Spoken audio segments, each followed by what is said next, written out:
बाज और चूजे की कहानी। एक गांव में एक किसान रहता था। एक बार उसे कहीं से बाज का एक अंडा मिला। उसने वह अंडा मुर्गी के अंडे के साथ रख दिया। मुर्गी उस अंडे को अन्य अंडों के साथ सेने लगी। कुछ दिनों में मुर्गी के अंडे में से चूजे निकल आए और बाज के अंडे में से बाज का बच्चा चूजों के साथ पलने लगा। वह चूजों के साथ खाता पीता खेलता इधर उधर फुदकता बड़ा होने लगा। चूजों के साथ रहते हुए उसे कभी एहसास ही नहीं हुआ कि वह चूजा नहीं बल्कि बाज है। वह खुद को चूजा ही समझता और हर काम उन्हीं की तरह करता था। जब उड़ने की बारी आई तो अन्य चूजों की देखा देखी वह भी थोड़ी ही ऊंचाई तक उड़ा और फिर वापस जमीन पर आ गया।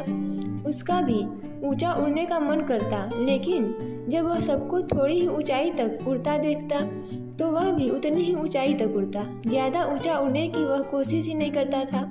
एक दिन उसने ऊंचे आकाश में एक बाज को उड़ते हुए देखा। इतनी ऊंचाई पर उसने किसी पक्षी को पहली बार उड़ते हुए देखा था। उसे बड़ा अचरज हुआ। उसने चूजों से पूछा, वो कौन है भाई जो इतनी ऊंचाई पर उड़ रहा है? चूजे बोले, वो पक्षियों का राजा बाज है। वह आकाश में सबसे ज्यादा ऊंचाई पर उड़ता है। कोई दूसरा पक्षी उसकी बराबरी नहीं कर सकता। बाज ने पूछा, यदि मैं भी उसके जैसा उड़ना चाहूँ तो?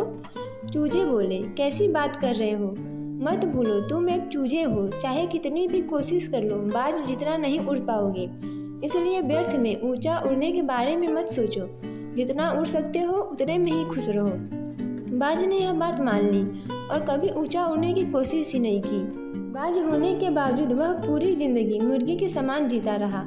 इस कहानी से हमें यह सीख मिलती है कि सोच और दृष्टिकोण का हमारे जीवन पर बहुत गहरा प्रभाव पड़ता है।